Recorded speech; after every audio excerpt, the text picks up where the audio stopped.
É um grande prazer estar aqui novamente em mais um webinar. Dessa vez, Fundação Fernando Henrique Cardoso, em parceria com o Centro de Debates de Políticas Públicas e com Casa das Garças. Temos aqui dois notáveis economistas, um brasileiro, Arminio Fraga, e o outro turco, nascido em Istambul, radicado nos Estados Unidos, Dani Rodrik.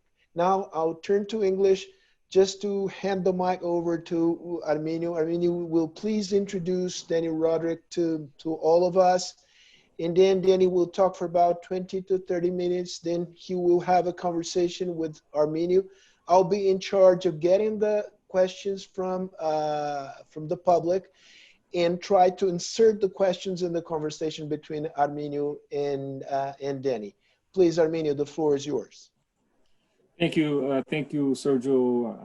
I'm delighted to be here today with my friend Dani Rodrik. We've known each other for a long time. We were colleagues at Princeton. We were doing our doctorates. We shared interests, and we stayed in touch. It's a good thing because I've been most of my life down here, but I consider it quite a privilege to be reasonably close to Dani. I wish I could see him more. And we share a lot of interests. We were interested in similar areas at Princeton. I went a little more macro, but we took classes from the same teachers, and we had occasionally we would meet with folks from other fields, and this has been a lifelong friendship and collaboration. When I worked in New York City for 5 years, he at the time was at SIPA at Columbia. He kindly suggested they asked me to be an adjunct professor there, which I did. So we go back a long way. And to have him here at this moment is really quite a happy moment, although we're not living in a very happy world, I'm afraid. Dani has done very important research in many topics, ranging from trade theory early on in his career to a number of different issues in development economics and beyond. He's been an important voice on all the aspects of globalization, the good and the bad, and has always had a very thoughtful but not obvious view on things. And I am just thrilled that he's here today. We discussed a bit of kind of the work he's doing now, and agreed that he would cover a couple of the areas related to jobs, to international issues, to populism. And without any further ado, Dani, welcome. Thanks for being here. The floor is yours. If you allow me, Dani, but before you start, I skip an important part here. I want to show the trademarks of the sponsors of the Cardozo Foundation. So let me just show them on the screen. I'd like to thank them all for their support. And now, without further ado, the floor is yours, Dani. And if you allow me, Dan, I'm going to tell a quick little story. I'm reminded of having this conversation with Dani. I'm reminded of a story President Cardozo once told me when he was in the Senate. One of those old smart senators who make it an art of being unassuming while hiding, very sharp minds. He once approached President Cardozo when he was in the Senate and said, Fernando Henrique, I'm going to make you a proposition you're certain to be the loser of. And he said, yes, Senator. And he said, let's exchange some ideas. So I'm happy to be exchanging ideas with Dani, but I am certain, it's guaranteed that I'm going to be on the receiving end of things. Dani. please.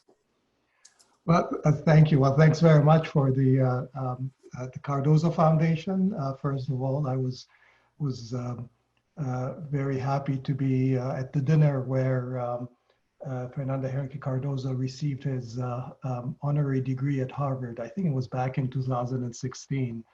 And it was very nice to see him. They don't announce who the recipients are going to be until they appear at the dinner. So it was a surprise. It was very nice to see him.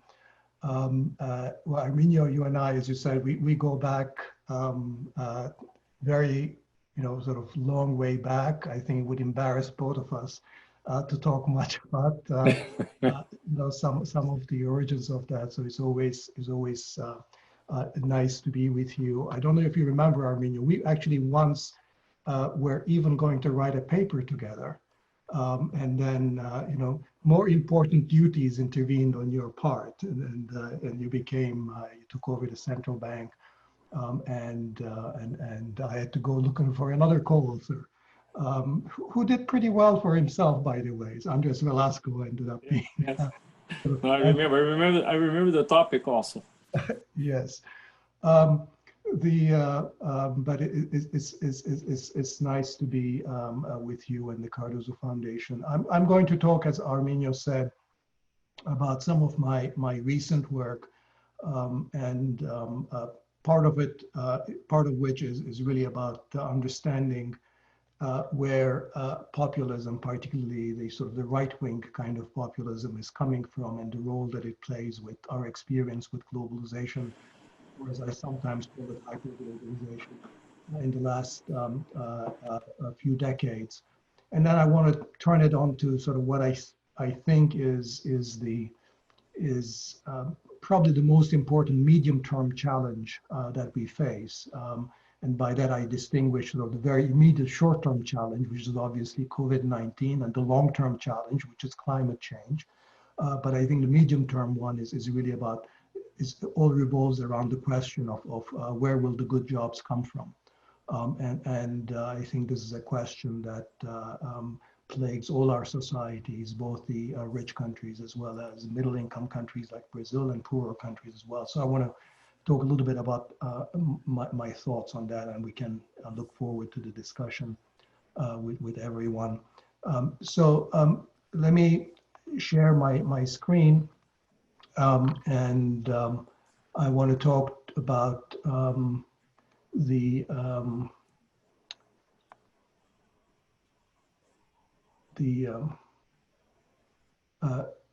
populism and where it comes from, and the role that globalization faces. So this is how we might think about all political phenomena. There is a kind of a demand side that comes from sort of people's preferences, what kind of policies they want, what kind of politicians they want.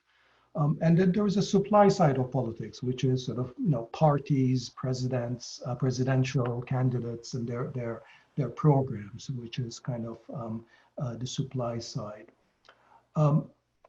The discussion on populism has focused on two core causes, determinants. If you want to call it sort of the economics versus the cultural explanations. So on the one hand, there are stories about economic dislocation, economic insecurity, rising inequality, although of course we know in many cases, as in Brazil, inequality has gone in the other direction in most of Latin America, as well as in some European countries. But in general, the sense that something is happening with our economies in terms of general insecurity and the disappearance of good jobs, which is something I'm going to be coming back to, that is sort of stroking the demand side and is leading for electorates or people to want to elect more populist candidates. Then there is the second set of determinants, which is much more on sort of issues about culture, about racial divisions, ethnic identity divisions within society. Of course, in the United States, this takes very much a kind of a racial, coloring with the, very much, the divisions in society that are still very much alive in American society. And so there's a lot of, if you look at the literature on sort of where does Trump come from, and you don't read economists, a lot of the political science literature in the United States about, sort of Trump is really about racism, about, sort of how, it's a kind of a residue of these, the racialist divisions in American society. Now, how does globalization fit in this? Globalization is obviously a kind of an economic shock. So it's one of the economic shocks behind economic dislocation. So economic dislocation may be due to other things too, like technological changes, automation, robots displacing workers. It could be because many of the existing economic labor market policies have been liberalized in Europe, especially. That's creating a more of a starker divide between insiders, labor market insiders, labor market outsiders. So it's not all globalization, but part of it certainly is globalization. And of course, sort of globalization has acted on labor markets essentially by creating significant pockets of underprivilege or exacerbating certain labor market trends in the United States and Europe. That's sort of relatively less educated males, especially, that have been hard hit by imports from China and elsewhere. But it's not just trade. There's financial globalization, the austerity shocks that come from that has also been linked to voting for right-wing populist parties in Europe. And sort of immigration, partly as sort of under the rubric of globalization, also has had a kind of certain impacts. Now, I think that the point about this picture, which I've, sort of, it comes from a recent paper of mine where I reviewed the literature, is to really identify 4 different channels through which globalization as part of these economic shocks really produces a populist response. And I've identified those 4 channels here with the letters A, B, C, and D. And it's important to understand that these are different channels and that they're all playing a role. So the channel A, if you will, is the most immediate channel. So a country gets hit, let's say, Brazil or other countries, deindustrialization is accelerated by trade shocks, by competition from China. A lot of middle-class jobs come under threat. Then essentially what people want is more protection, more support, in some sense, sort of, more populist policy. So that would be kind of channel A. Channel B is different because this is sort of indirectly operates through what economic dislocation or globalization shocks do to our cultural attitudes or to our sense of identity. So an example of channel B would be that when individuals are hit by adverse shocks, economic insecurity rises, that also triggers their latent identity conflicts within society. So they might start thinking that they might sort of ascertain in the United States, they might emphasize their white identity or their local identity. They might start to look at foreigners, Mexicans, Chinese, with greater hostility. They might look at blacks as those who are being, for example, favored by government affirmative action or other programs, and sort of that identity becomes triggered. And so the way in which the globalization shock gets itself felt is not necessarily by more redistributive or more economic policies, but by policies or attitudes that are much more cultural or racialist. So it's a kind of, culture becomes a kind of a vehicle through which globalization shock feeds itself. Channel C is how the globalization or economic insecurity feeds directly into party programs and the way that parties respond. I won't say much about that, but I think one channel which is particularly interesting, which I want to say a word about, is D, channel D.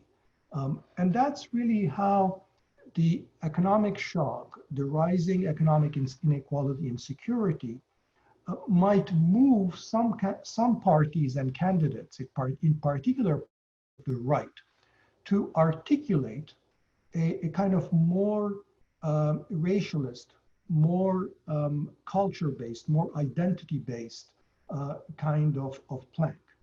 There's a fantastic new book in the US by Jacob Hacker and Paul Pearson called Let Them Eat Tweets. And it's really all about how the Republican Party over the last few decades, really going back to the 1970s, has, as inequality has increased in the United States, partly because of globalization, but partly by technology shocks, partly by sort of the neoliberal policies of the 1980s, as inequality has risen, the Republican Party has become more and more distant in terms of its preferred economic policies have moved more and more distant from the preferred policies of the median voter in the United States, precisely because more inequality in the United States means that everything else being the same, people would rather see more redistribution or more policies favorable towards the lower middle classes. But the Republican Party becomes more and more representative of the rich minority. So how does the Republican Party respond? The Republican Party essentially responds by playing the race card because it cannot respond on economic policies because its preferred economic policies, deregulation, low taxes, cutting of the safety nets and social protection. Those policies actually are now become less economically favorable to those who are being hurt by the rising inequality. They have to provide an alternative agenda. That alternative agenda is essentially playing the race card. And it's interesting that we go back to the 1980s. There are explicit statements by sort of Republican Party strategists at the time saying essentially that, look, you don't have to mention the word race explicitly. You don't have to mention African Americans explicitly, but there are certain code words that when you use, that you're going to be triggering these latent divisions in society, latent tensions. So I think that's a very important way in which, actually an indirect way in which some of these economic shocks, including globalization, have fed into the increased support for populist parties, both on the demand side and the supply side. Now, I want to just now focus on sort of more the economic implications of globalization and some of these other changes. And I think this is probably, the most momentous effect that it has had on our economic circumstances. And that's what's being called labor market polarization. This is a feature that is now very common in the labor markets of the advanced countries. And I think it's also getting to be increasingly common in middle income countries as well. What that is saying is that if you divide the labor market into three segments, the bottom, that's sort of the least paid, the least skilled workers, the middle, people in the middle, and the top, that actually the part of the labor market that has been sinking is the middle. So labor demand at the very top has been increasing. Professionals, managers, highly skilled people, scientists, they're doing very well. Demand for people at the very bottom, people who provide personal services, low-skilled health services, demand for those services has not fallen, and in fact, incomes have not fallen either. Where the demand has collapsed is really these people in the middle sort of if you will, the middle classes of the labor market. And those are essentially people of middle skills, so your production workers in manufacturing, your sales and clerical staff in banks and other service industries. This is, of course, very much part of the deindustrialization process that the middle income countries like Brazil have been experiencing as well. And that's an important part of the labor market landscape, that this collapse of the middle of the labor market, and of course with that comes, I think, the collapse of the foundations of a middle class.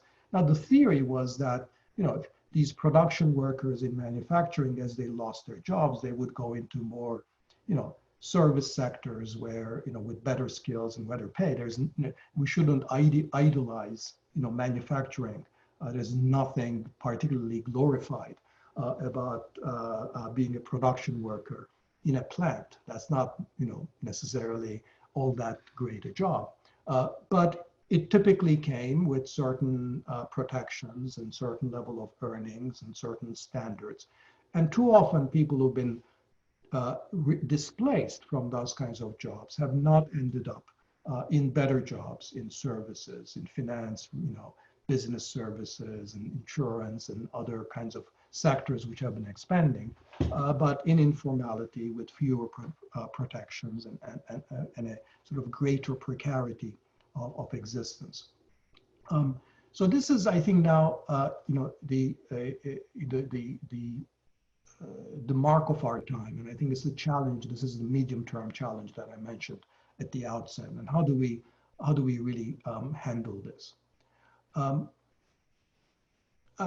We have a lot of policies in principle to address what's happening at the middle. Now, we can classify those policies by asking two different questions. One is to ask the question, what part of the income distribution are we really targeting? Okay, so we can target the very bottom, can target the middle, we can target the top. Now, one implication of the picture that I've just showed you about what's happening at the middle of the income distribution is that the problem with our social and political malfunction that's reflected in this populist outsurge is less a product of what's happening at the very bottom of the income distribution. It's much more a product of what's happening with income insecurity and disappearance of good jobs for the middle and lower middle classes. I think that's a way to make sense of why is it that in a country like France, where inequality has not risen, you have a resurgence of, the authoritarian right or the nativist right, because the support comes not from the poorest people necessarily. The support comes from parts of the country where the middle has collapsed. So I think and this may very well be also an explanation for what's happening in countries like Brazil in Latin America, where inequality has not increased. In fact, most countries inequality has declined, but there is still this problem of the problem of the disappearing middle, the disappearing of good jobs at the middle. So if that is so, in terms of when you look at this matrix, you might want to be a little bit more focused on doing things that will prop up the middle of the labor market. And another way of saying it is that, well, we have actually been pretty successful with policies that target the very low income, the Bolsa Familia, the other kind of cash transfer policies in other middle income countries. But we really haven't quite figured out how to prop up incomes in the middle of the labor market. The second question we might ask, which is at the very top of this matrix, is at what stage of the economy does policy intervene? Where exactly do we intervene? Now, usually in policy discussions of inequality, the distinction that is drawn is between pre-distribution policies and redistribution policies. So redistribution policies are what I've called here post-production, that is after investment, employment, production decisions are taken, then you can redistribute through the tax and transfer system. The pre-distribution, I've divided into two further categories, which I call pre-production and production. And pre-production refers to, sort of the endowments with which households and individuals come to market. So financial assets, education, social networks, those are all the kinds of endowments with which people join the production, but it's before they join production. And the production state specifically is what happens when firms make their employment, investment, technology, production decisions. So if you want to think more concretely about policies, in fact, we have policies in each and every cell of this 3x3 matrix. So you can imagine, something like education policies are sort of primary education policies would probably belong in the top left-hand cell. So it's essentially pre-production, and it's mostly affecting sort of the young and the low educated, because it's primary education. When you're talking about sort of something like the minimum wage, or increasingly, as you're talking about in the United States, job guarantees, now you're directly affecting the production stage of the economy. And so we've now moved into the middle column. And then you can have transfers and your macro policies, to the extent that they influence aggregate employment. Those would be your post-production policies. Now, when we think about traditional welfare state policies, which increasingly, I think, middle-income countries have emulated, they focus largely on sort of on the one hand, the pre-production cells, and on the other, the post-production cells. That is, welfare state model today, through, of course, they've been going constant revision, but essentially, on the one hand, focuses on public education, on public investment and spending on education and training, skilling people up for good jobs. So that's pre-production. And then there's the post-production redistributive policies of redistributing income to the social protection systems, safety nets, social insurance programs, social insurance, pensions and benefits, and so forth. It's not that the middle column is empty, but it's that when we think about policies in the middle column, they tend to be much more focusing on things like innovation, market competition, competitiveness, productivity, and much less on questions of inequality or distribution. Now, the problem with the traditional welfare state model in terms of this box, and just sort of essentially not doing much with the middle column, the problem is that the traditional welfare state presumes that these good middle class jobs are going to be available to most people if they have adequate education, if they're sufficiently well prepared to enter the labor market, then you first focus on education, and then because people are going to be hit with idiosyncratic shocks, there will be the business cycle. Some people might lose jobs, they might get ill, they have all kinds of mishaps. Then you're going to have social protection and social insurance schemes that are going to take care of them after the fact.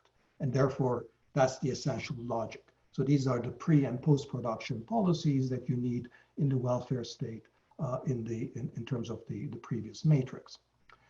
But if, as it seems to be in the case, that this labor market polarization today is a structural problem, that the scarcity of good or middle-class jobs is being driven by, secular trends.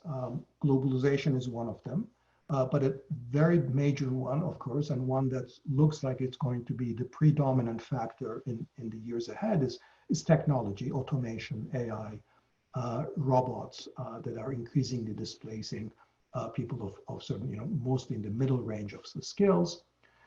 Then when you have these trends, technology and globalization, hollowing out the middle of the employment distribution, then I think it's a different kind of a problem. It's much more of a structural problem that exhibits itself in the form of permanent bad jobs and depressed regional labor markets. And then I think that sort of leads me to a conclusion that this kind of a problem is one where traditional welfare state instruments are not going to be very good at dealing with.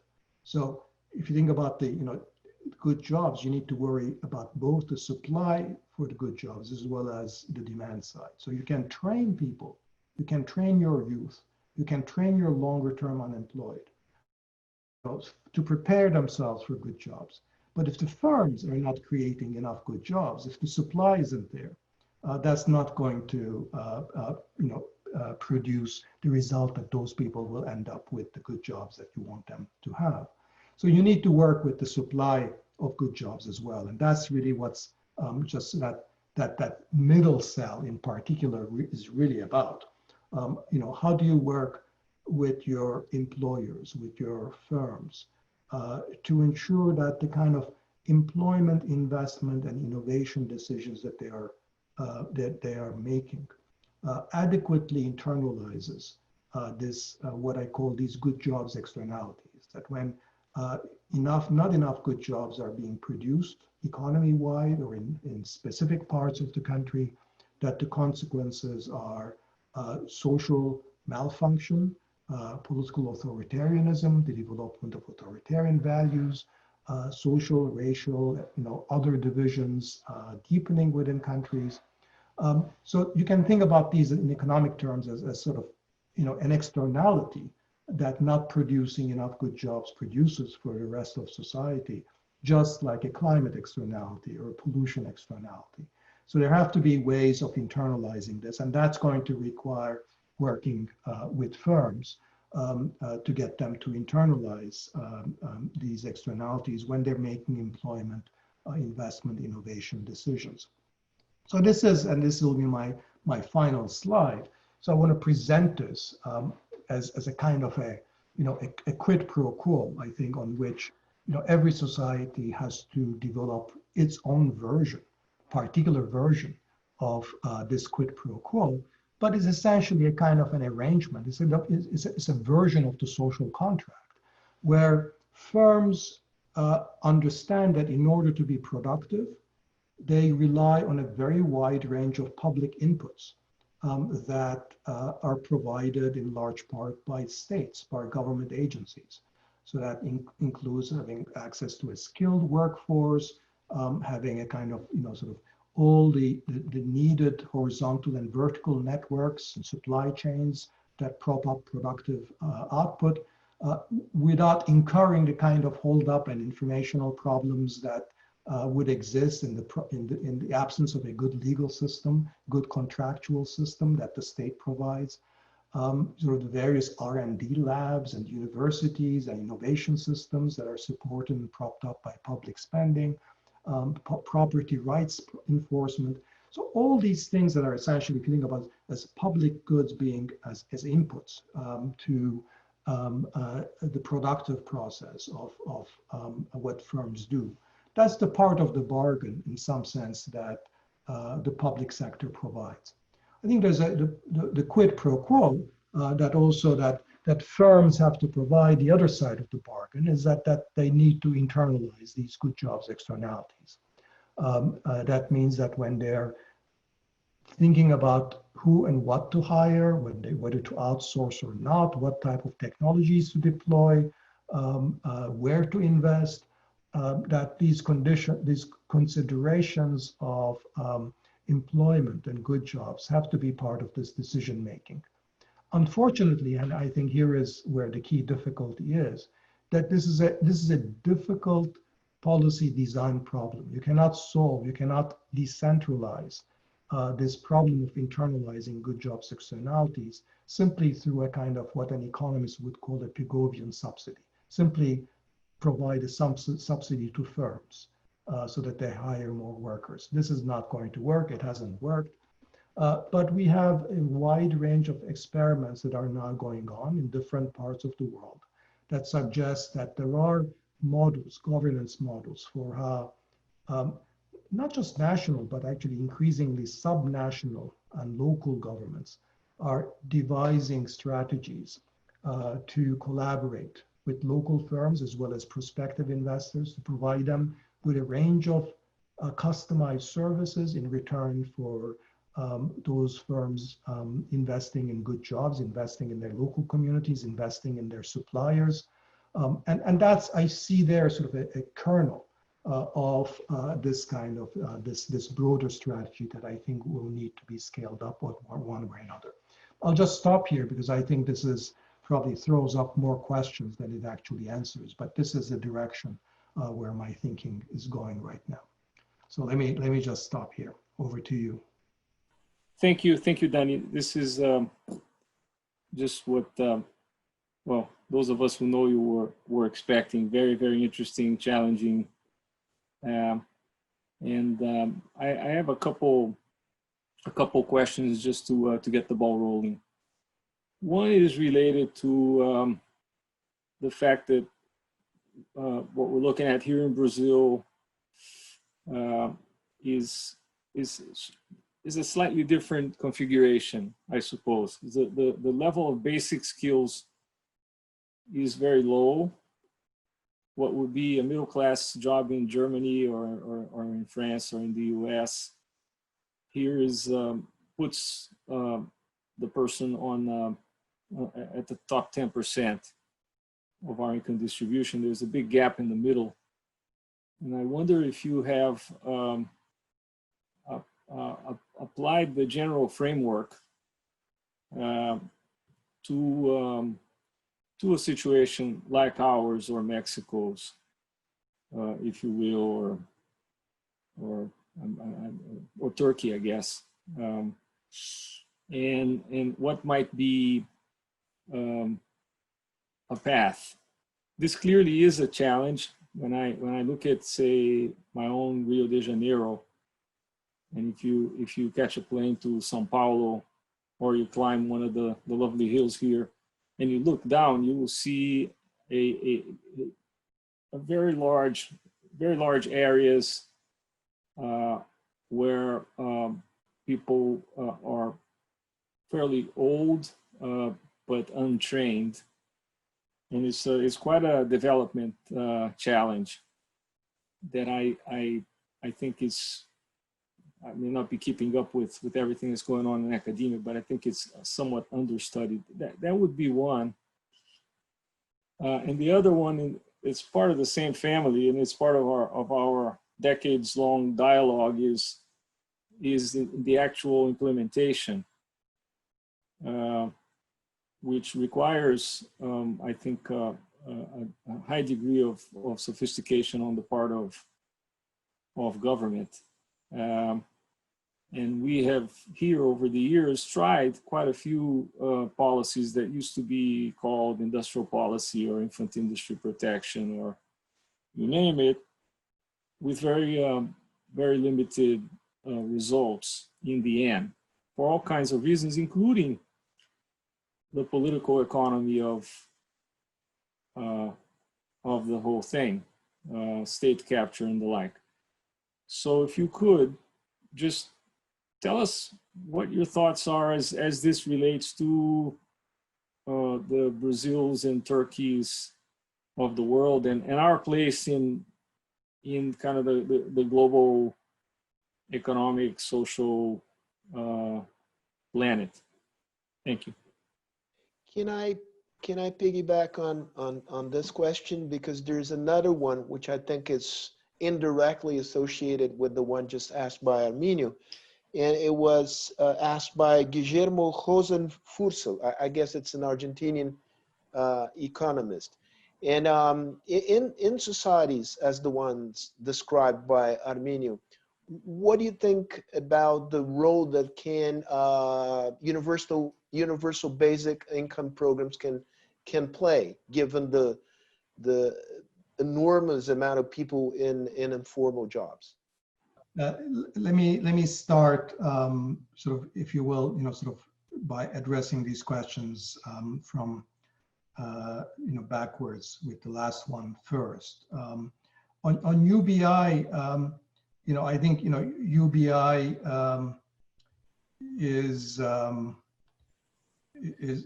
would be a policy that's in the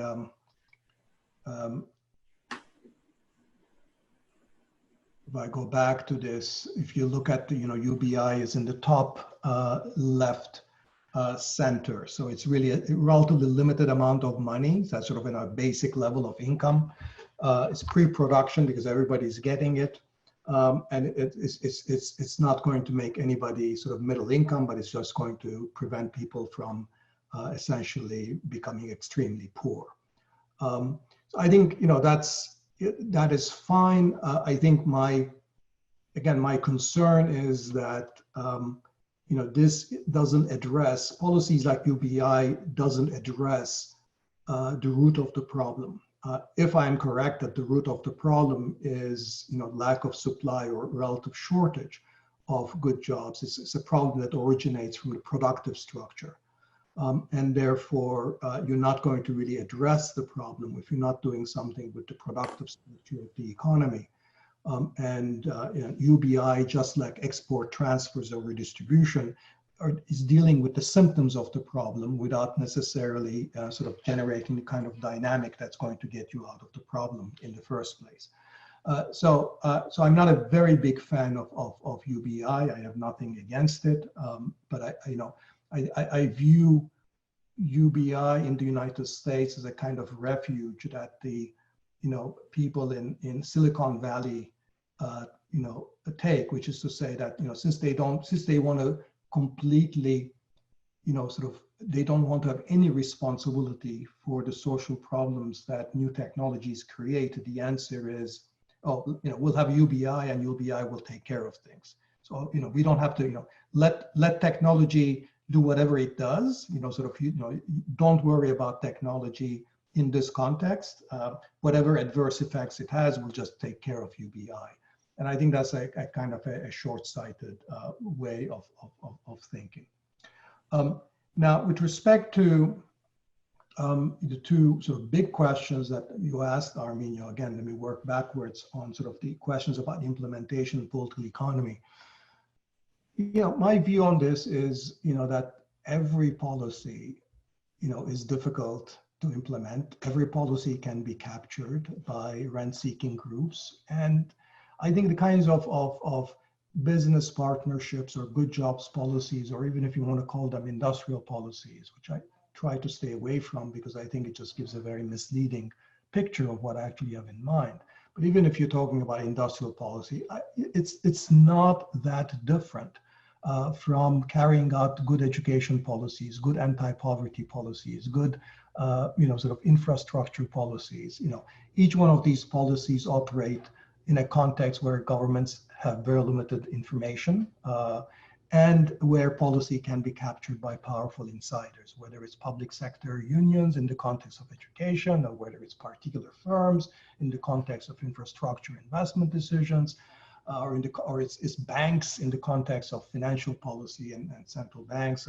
So I think this is a generic problem, and I think the weaker your capacity as a country in general, the weaker your capacity across the board for all kinds of policies.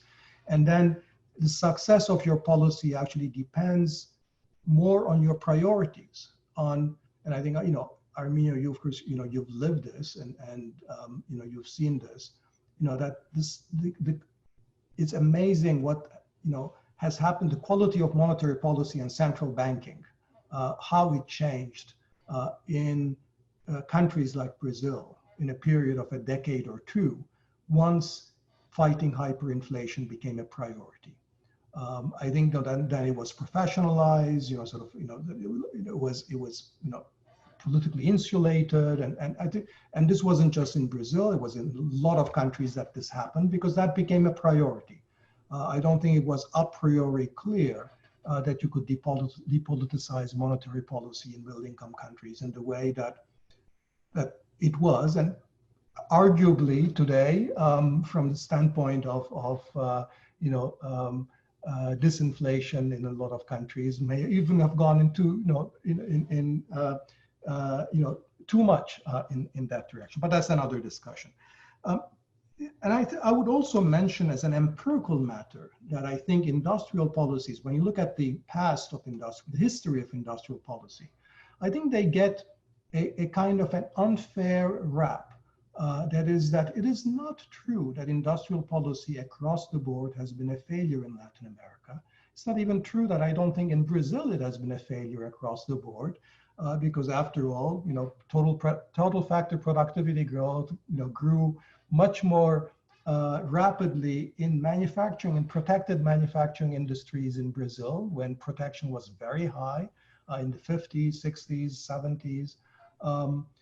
Than they did after '94 when there was a big wave of opening up, and that was true not just for Brazil, it was certainly true for Mexico, where productivity growth in manufacturing was stellar in Mexico and has been absolutely abysmal since the 1990s. Same more or less in Colombia. But there were other countries where industrial policy didn't do as well. I would say Chile, Argentina are two cases where industrial policy did rather poorly. But that's sort of in aggregate, and I think one can go into the details. I'm sure you know a lot of the details better. But all that I want to say is that, by the way, that's also true for Turkey, by the way, that industrial in a way it's remarkable that. When you look at the details of how industrial policy was carried out in Turkey or Mexico or Brazil until the 1980s or 1990s, that you could have productivity growth that was so stellar, and we still don't quite understand why. But that is an empirical fact. So I think the onus has to be on the other side to argue that that you can never carry out industrial policy in those kinds of settings because it's always failed. And I'm just not sure that that is true as an empirical fact. But that's all sort of history. I think that brings me now I think the more forward-looking question, which was the first question, Arminio, which is sort of how do you think about these policies in countries like Brazil or Turkey or Mexico today, when the skills gap, as you say, is so much bigger. Now, what would have 50 years ago, the way that we would have thought about this was to say, the answer to where will the relatively good jobs, and of course, for a Brazil or a Mexico or Turkey, a good job is not going to be the same as a good job in France or Germany. We understand that because where the middle of the labor market is very different for Brazil or Turkey than it is for France or Germany or even the United States.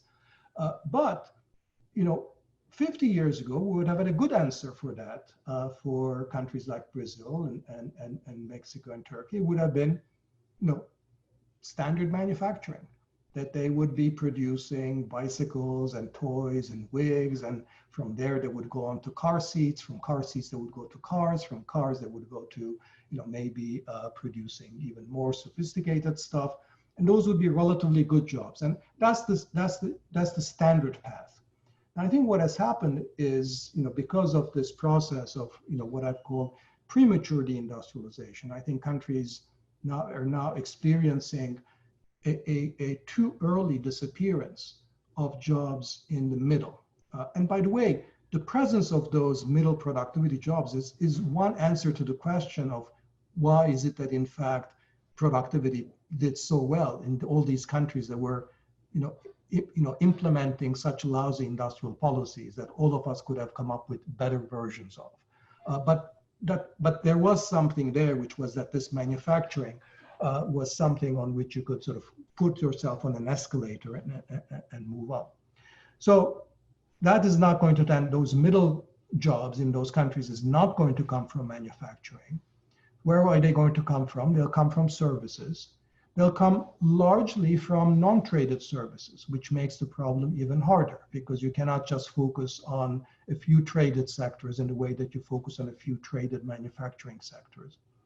They're going to come from things like retail, wholesale distribution, retail, a little bit from construction. It'll come a lot from personal services like the caring economy, because these countries are becoming older. There is aging that's happening. There's a demographic transition that's happening. So, and that's going to require a lot of people looking after older people, something that is now mostly happening within families.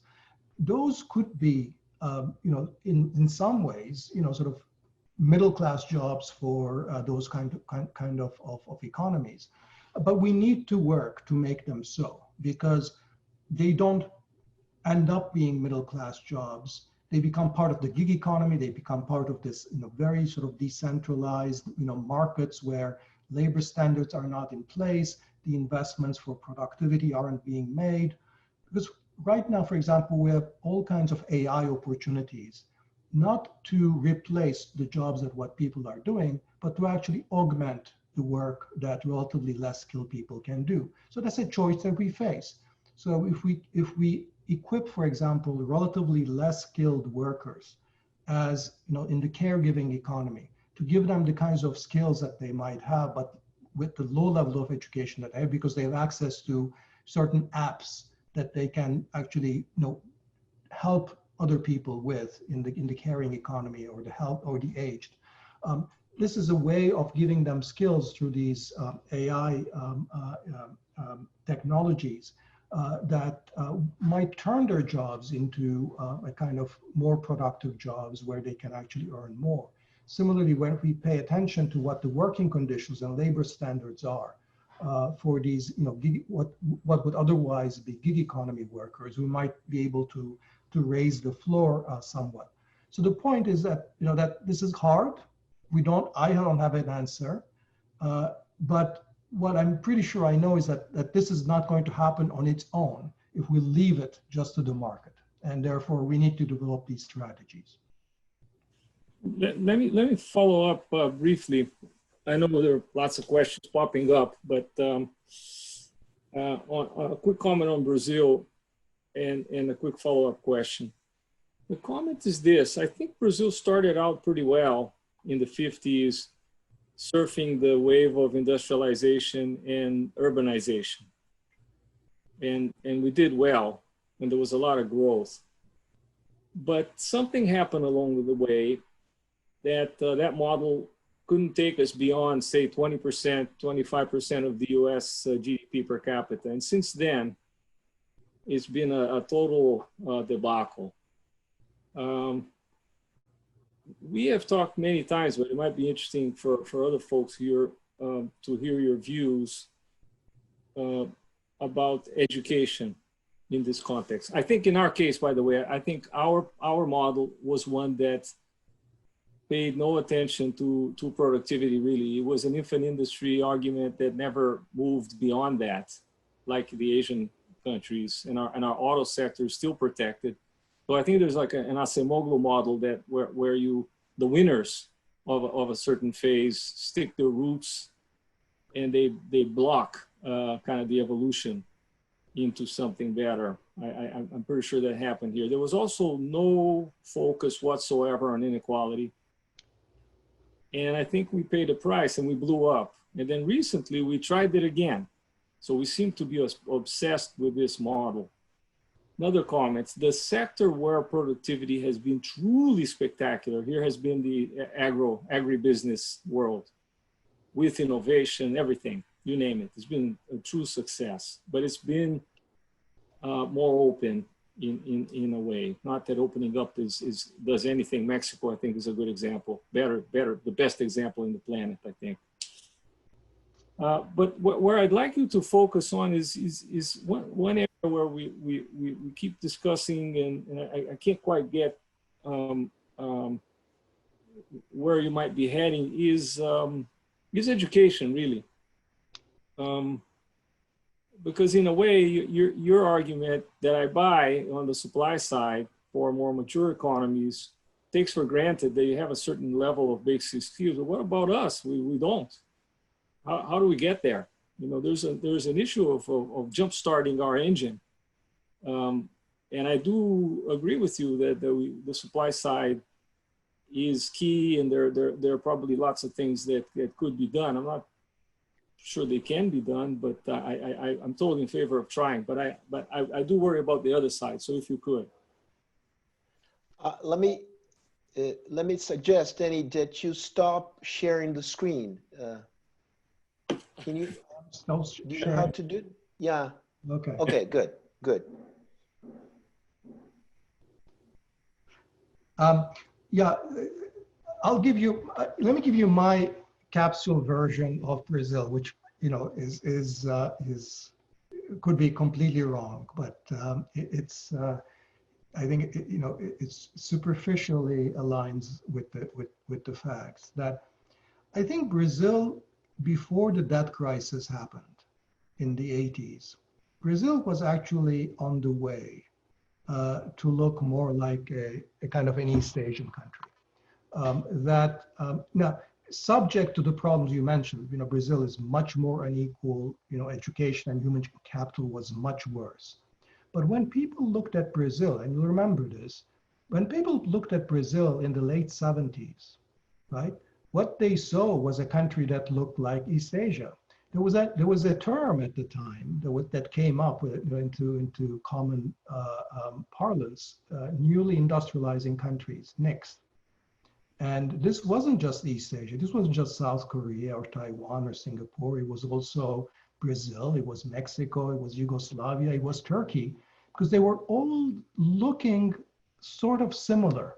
Because it is true that Brazil and Mexico or Turkey was much more inward oriented than East Asia, but they were beginning to move towards exports. And Brazil was a country that, since the late 60s, had begun to, sort of with a crawling exchange rate, much more. So when you look at the exports, it was starting to look like, Brazil, if, no big shock hit, that was going to basically get itself rid of the most of the domestic inward protectionist things. It would be more export oriented, that, they would, and of course, so the point is that from the vantage point of the late 1970s, Brazil actually did not look like it was hugely on a completely different path.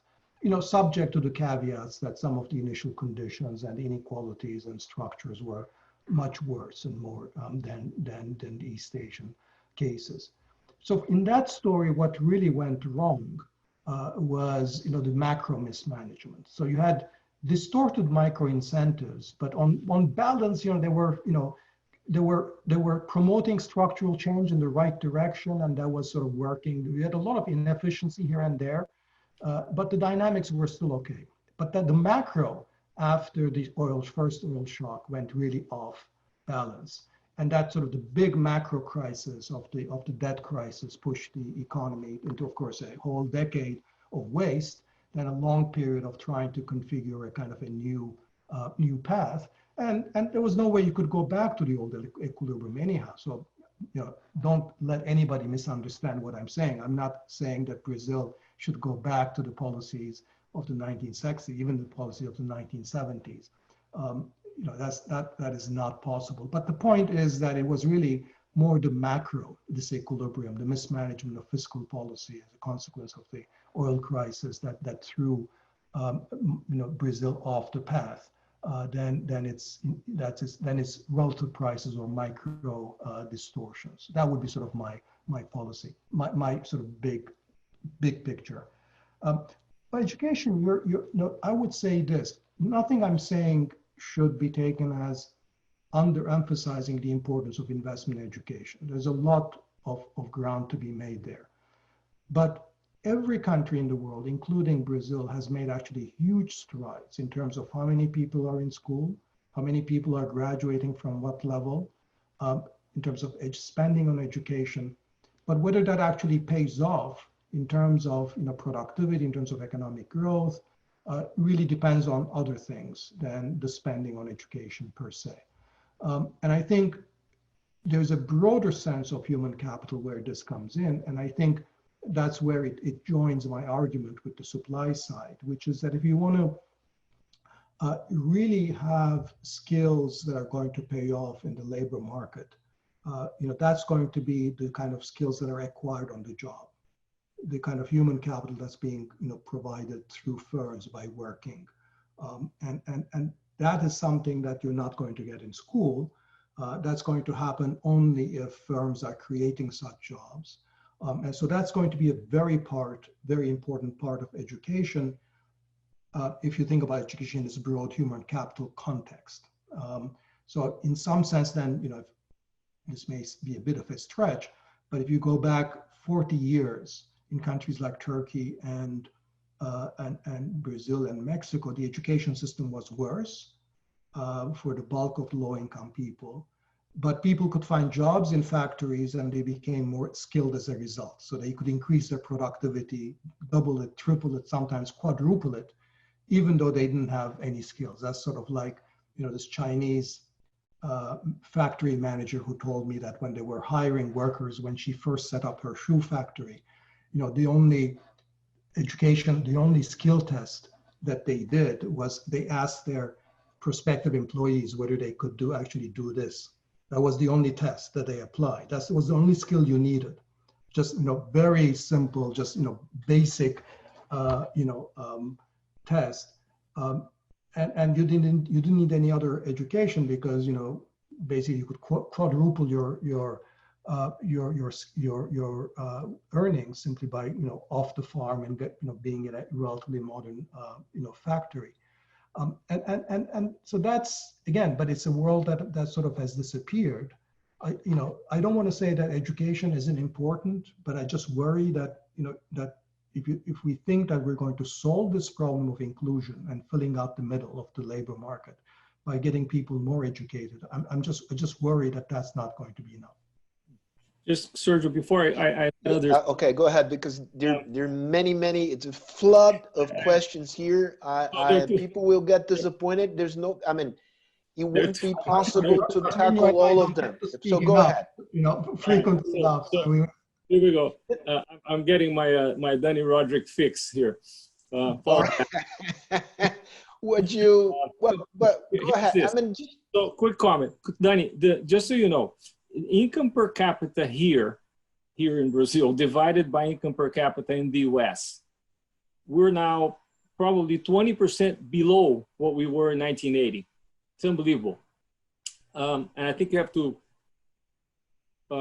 It's worth thinking about it. I agree on the macro, but I think we've been bad on both macro and micro, including labor. There are a lot of reasons why firms don't invest in labor as well here. Turnover prone policies. But I'll stop here and obey the orders of my my dear friend. No, just not an order by no means. But just one question from the public by Carlos de Abreu. How do you fit that transition to a low carbon economy in your reasoning about the need to have a strategy to create good jobs? Is the transition an opportunity for a country like Brazil? Great question. So, I think that the green transition is a must, and I think that we can handle it in worse or better ways. And I think probably the worst way is to say that that we should do this in a way that is completely independent of employment and good jobs considerations. So if you think that the standard economist approach to this, which I think has now already shown itself to be politically a non-starter and politically a recipe for disaster, as Macron has found, is that you basically you raise the tax on carbon and you promise, of course, some compensation and transfers and so forth, and so that's not going to work. So I think that the transition to the green economy is going to require a lot of investments. Some of them create more jobs than others. I think so. We have actually a kind of a relatively small, I think, but still a margin of maneuver that if we think of this strategy in a way where we're also explicitly taking into account what are the employment consequences of where we choose to invest, we might end up a little bit better. So, things like, wind farms, don't create as much jobs as, solar cells. Refurbishing transportation and old buildings is more job intensive than other technologies of green transition. So I think we need to bring this sort of explicitly into our selection of sort of amongst various portfolio of things that we can do. So to that extent, it's a kind of an opportunity because it does require a big investment to be made. And when you're making that investment, you have some margins of maneuver where you can create more jobs. I think more advanced countries which are actually developing the technology have a greater opportunity as well, because they can also create technologies that are going to be much more friendly to labor. Most countries like Brazil have to be a technology taker, but that's not true necessarily for Europe or the United States. And I think for them, it's even a greater opportunity.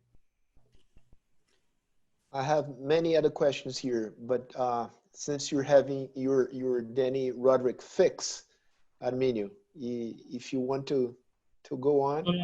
No, go on. All right. There is a question here from Edmar Baixa, the Brazilian economist, phrased in very interestingly provocative terms. And I would rephrase it. Then I'll tell you what is the terms used by Baixa. But I think, how do you think there can be a smart protectionism? Do you think protectionism can be used as a tool to create good jobs? And specifically, Baixa asked if you think protectionism against China is a good way to create good jobs in the US. Hi, Edmar. Thanks for the question. So I have a very pragmatic attitude towards protection. And I think when we talk about protection, we should always bear in mind that protection is to protect something. So the question is, what is it that we're protecting when we put up protection? If it is something worth protecting, there's no harm in protecting. So I think, but the mistake we should avoid is to put protection before the objective that we're trying to protect in the first place. So in other words, if by protecting a certain sector or an industry, we have some reasonable expectation that that industry is going to be creating jobs, it's going to increase its productivity, it's going to invest in its communities and suppliers. And protection is the least costly, for administrative other reasons, way of actually providing that industry with certain sort of breathing room. Why not? But simply by putting up protection, we don't do anything to ensure that all those other desirable consequences, all those behavioral changes and investments that we want firms to make will actually take place. So let's first agree on what our objective is, and then how we're going to do it. And if we need some protection in order to ensure that that objective is not undermined, by all means. But let's not put the cart before the horse. So let me give you a very specific, actually sort of an example from the world of climate change. So now countries are talking about having carbon taxes or decarbonizing their economies. And the question becomes, how do we deal with imports from other countries that don't have similarly strict decarbonization regulations? And so there, the idea is you might have, sort of border carbon adjustments, so a tariff at the border if goods are coming in from countries that don't have carbon controls. This is exactly the right way to think about protection, because you have a domestic objective, which is to decarbonize your economy. That's going to, however, leave your domestic firms in a very difficult competitive situation if they have to compete with imports from countries that don't have such strict carbon policies. So then you say, yeah, it's okay to raise tariffs on those kinds of goods because I'm achieving a particular well-defined objective. The protection is a means to an end. It's not an end to itself. So I think the same logic should apply to everything that I've been talking about, which is that if you're working with a set of firms and you have reasonable expectation that those firms are going to be achieving the good jobs objectives that you're trying to pursue. And if it looks like, you know, the only way you can actually prop them up for a while they undertake those investments is through some tariffs at the border, by all means. Let me ask one first, and then you do this. You ask the question. The second one. The question tries to cover the spirit of many questions that were sent to me. I mean, since it's impossible to tackle each one of them. You've mentioned at the beginning of your initial presentation that there have been many experiments at the local level, regional level, of different arrangements between enterprises and governments in terms of public policy dedicated to create good jobs. Can you elaborate a little bit more on that and give examples, concrete examples of that kind of arrangement? I'll give you one example that came up actually when, and it's from a very, very different setting. And I was reminded of it because of a previous exchange with Arminio. And when I was talking about these, you know, good jobs policies, that, you know, this all sounds fine for the advanced countries, but what's a middle-income country like Brazil to do? And I remember this example that I became aware of because somebody wrote to me from India, from Haryana state. And we had not actually been in touch with this person. It turns out that what they were doing is almost like a kind of a practical application of these, you know, broader ideas, but in a very, very real setting. And the problem was this: in Haryana state, there's a lot of obviously very poor environment. You know, lots of unemployed youth, many of whom come from sort of, you know, rural areas where they don't looking to come to the urban areas looking for jobs, and a kind of a new kind of an Uber-like service has started. Private firms that are actually sort of, you know, providing cab or taxi services. Now, many of these young people who are looking for jobs can drive. In principle, even though they may not have formal driver's licenses. So what this initiative did was actually to work with the state employment agency, which actually has a registry of who's looking for a job, all these young people, these private taxi operators who are always looking for people to, you know, to drive their cabs, so we're looking for drivers. And the young people themselves, the youth, many of them coming from the rural areas, who were looking for employment opportunities. And the kind of coordination services, it's not just that this agency provided coordination services bringing these people together, that in the process of bringing them together, you figure out sort of minor blemishes or impediments that's preventing this from taking off. For example, it turns out that, you know, there was a very old, you know, regulation that said that you couldn't actually have a driver's license unless you were a resident of that urban area. There's no particular reason that regulation should exist, but these people coming from the rural part, they didn't have any drivers, they couldn't get a driver's license, therefore couldn't get a job in these Uber-like services because of this very old regulation. Now, once you're looking at this system, then you immediately realize it's a rather silly regulation. Then you can go to the state changes its rule, and then you've eliminated a kind of, you know, a rule that was a regulation that was preventing more people from getting unemployed. So it's a very kind of, and Arminio rightly said, but this is a kind of an Uber type of thing that we don't think of as a good job. Yeah, but for India, for Haryana, this was a very good job for these people from the, you know, farmers or migrant seasonal workers actually getting driver's job in something like this. But you can also sort of ensure that they're not being, there are, you know, sort of appropriate labor standards and things like that.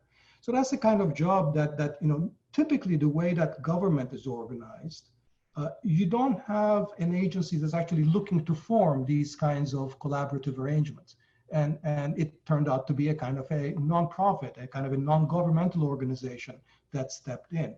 or the private firms, the private operators. Typically, they cannot coordinate. They're independent. They're competing with each other. So you need to bring them together into these kinds of collaborative arrangements. And that's, you know, just one very concrete example of opportunities that exist, I think, you know, across a very wide range of areas. And we don't even realize they exist until, you know, the example comes up. How would you react? This is a question that just popped up on my screen while you were answering the prior one. How would you react to the challenge that, well, due to the autonomous cars will be flooding the market, the global markets, and sooner than later. So creating jobs to drivers is a sort of, it will not solve long-term the problem of creating good jobs. Do you think this is a sort of hyper globalized kind of argument that you would think that there is still more policy space within nation states than people normally think? You know, I'll give you two answers. One is that, you know, I think, you know, in the long run, we're all dead, as Keynes said. And I think, you know, if we can create jobs in the medium term, I'll settle for that.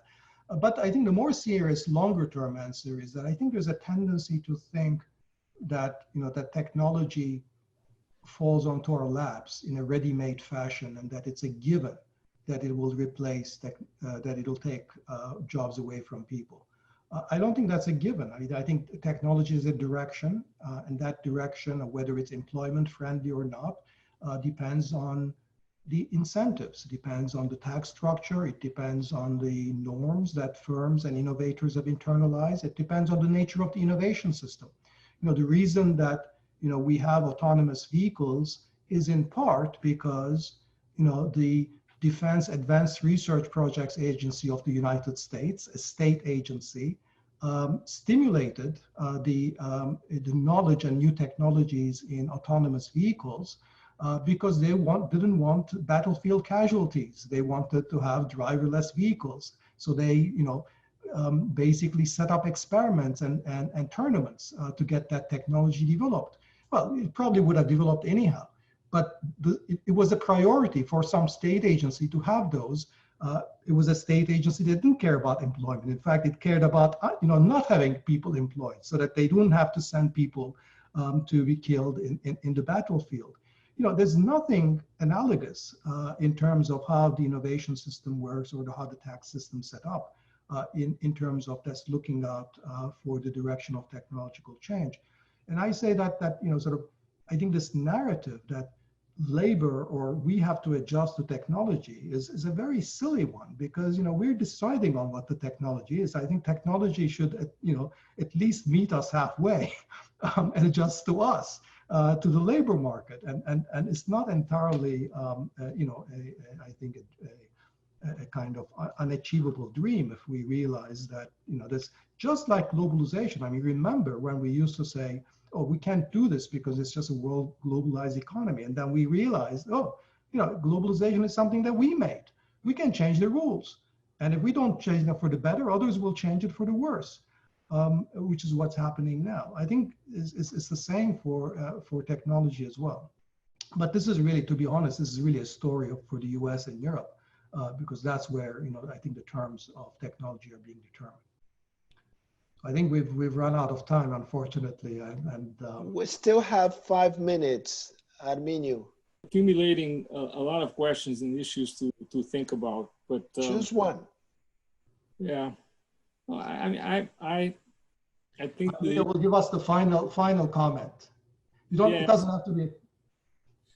Final comment is to draw you away from Europe and into to our region. There are a lot of interesting things. You mentioned the labor markets in general and how they work. I bumped into the other day a startup that does job matching in slums in very poor areas. They do a spectacular job. Others here have been suggesting that we use our very impressive, although undernourished, public health system as a way to connect with people and help them match to jobs. But you're going beyond that. I thought on the matching side, people are doing with technology a lot of wonderful things. When you were talking about India, I was thinking the ID system they put in place is brilliant because it's non-invasive. It doesn't lead to a quote unquote big daddy type situation like you have in China, but allows a lot of smart social programs to be built around that. So the other thing I've been thinking is, and this is more for something for you to help us, is how can we leapfrog?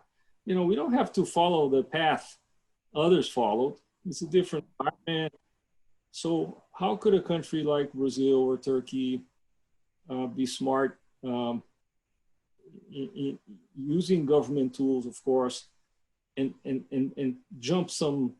skip some steps? You know, a lot of questions. I don't mean to throw all these doubts at you. I've been obsessively thinking about them, but struggling. So all I have to ask you now is, you know, keep an eye on us. I think that there's a lot to do here, and it's good research. There's a lot of data.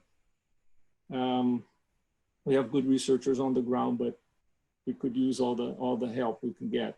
I'm leaving the room here today with the notion that we need to be smarter about the supply side. Tell me if I absorb the a key lesson of the many you touched upon. I think that's interesting. We just need to adapt that to our situation. Anyway, but above all, thank you. It's been a pleasure. Oh, it's my pleasure. And I think that's exactly the right bottom line. So, Dani, and I mean, if you allow me, do you think it's a question related to the point just made by Arminio? Would it be fair to say that given the nature of new technologies, given the fact that we're trying now not to create standardized jobs in industrial plants, but in the very diversified and fragmented heterogeneous service sector, a sector that the kind of policy that we need now is less vulnerable to the phenomenon of capturing by special interest groups. So we can be more optimistic in this regard, given the nature of the challenge, or that would be a stretch from your point of view? Yeah, I mean, I don't know. I mean, I think in the U.S. the power of you know, the platforms and the big tech has increased. I think so. So at least judging from, you know, what's happening in the U.S. and in Europe, it doesn't look that way. But it is, again, it's a kind of a market structure question that is largely, you know, in our hands. But I'm not sure if left to its own, I think the tendency is necessarily to decentralize economic power. All right. The things that you said reminded me of the title of I'm not sure if my memory serves me well, but the title was putting state back in. It was a political science book.